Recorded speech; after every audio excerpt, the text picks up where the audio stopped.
যাই না ইয়া ভাই এটা দেখি ঘুরে গেলে। আসসালামু আলাইকুম ভাই। ওয়ালাইকুম সালাম। আলমগীর কি মনে করে? এই তো ভাই আইছি। কে লাগে? তোমরা তোমরা তো পাওয়া জানা, তোমরা এখন আকাশে উড়ো। হ্যাঁ, আর বিপদে বললে খালি ভাইয়ের কথা মনে হয়। কি মনে রে? বড় ভাই আছে, বড় ভাই কাছে আয় না ছোট ভাইরা। হ্যাঁ, না কামের কথা কও, চল্টু মল্টু আলাপ না করে যে কাজে আইসো এটা কও। বাইরে ভাই অনেক ব্যস্ত। কিছু কাজ আইন বইয়া কই। কি ভাই কও? বল না কই বড় ভাই মানুষ।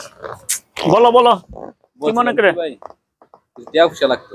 কি টিয়া দেখি বা কাম আছে। টাকা কত দেন না, 1-150 টাকা দেন। 100 টাকা? তুমি তো 100 টাকা দেওয়ার পরে তুমি আড়াই দেবা। আচ্ছা 50 টাকা দিয়ে দিতে, চলো বিপদ আগে উদ্ধার করো। 50 টাকা হইব? হইব 50 টাকা হইব।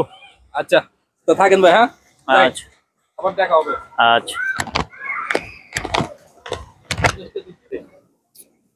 আলমগীর যে টাকা দিলাম 50 টাকা, ও তো আমার ফোন ধরতেছে না। ও তো টাকা ফেরত দেওয়ার কথা। দেখি রিং হইতেছে, ও ফোন তুলে না, রিং হইতেছে, ফোন তুলে না। এই জন্যই টাকা পয়সা দিতে চাই না। বিপদে বললে ঠিকই চলে আসে। দেখা যাক এখন কি হয়। বারবার ফোন দিচ্ছি, ফোন তুলতেছে না। কি অবস্থা? হ্যাঁ, কি যে করি ছেলে পেলে নিয়া। এখন আবার টাকা লাগবো, এখন ফোন ধরে না। কি যে করবো, ফোন তো ধরতেছে না। এটা যে পাইতাছি না, দেখি সামনে গিয়ে নি পাই, দেখা যাক কি হয়। এখন পাইছি। কি রে আলমগীর, মোবাইল টিপস? ভাই কি অবস্থা, ভালো আছেন? কি আজকে এই হাসি কামাইবো না? ভাই ভালো তোমার যে টাকা দিলাম, টাকা যে দেওয়ার কথা ছিল, টাকা দাও নাকি? ভাই আমি একটা কাজে ব্যস্ত ছিলাম তো, যার কারণে যাইতে পারি না। তোমারে কতদিন আমি ফোন দিছি বলো, তোমার ফোন তোলো না। কি ফোন আসে নাই মোবাইলে? ভাই মোবাইল তো ওইটা নষ্ট হয়ে গেছিল, পরে আবার একটা নিলাম তো, যার কারণে এই হলো আমরা সমস্যা। নষ্ট হয়ে গেছে মোবাইল, তোমার ফোনে ফোন ঢুকে, তুমি বলো নষ্ট হয়ে গেছে। টাকাটা দেওয়া কি আমার অপরাধ? ভাই না, আপনার তো অপরাধ না।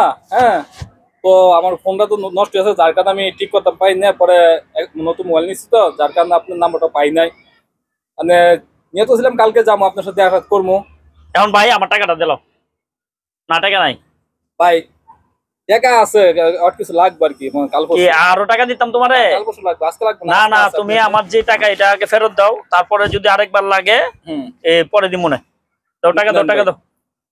আচ্ছা তো আমি কালকে আসতেছি, একটু কাজ আছে। কাজ আছে? এই যে টাকা পয়সা দিয়ে দিবা, মাসকে টাকা যখন নিবা তখন এই টাকা ফেরত দিয়ে দিবা। এই এখন দর্শকের সম্পর্কে কি তুমি কিছু বলবা? তোমার এই ভিডিও থেকে আমরা কি শিখলাম? একটা প্রবাসী ভাই যখন একটা মানুষকে টাকা দেয়, সেই টাকা ফেরত দেয় না, বলে মোবাইল বন্ধ, এই হয়েছে সেই হয়েছে। এগুলো কিন্তু আমরা প্রতিনিয়ত শিকার হচ্ছি। সেজন্য আপনাদের মাঝে সচেতনমূলক আমরা একটা ভিডিও ধারণ করলাম। এটা থেকে আপনারা শিখবেন, বুঝবেন, জানবেন।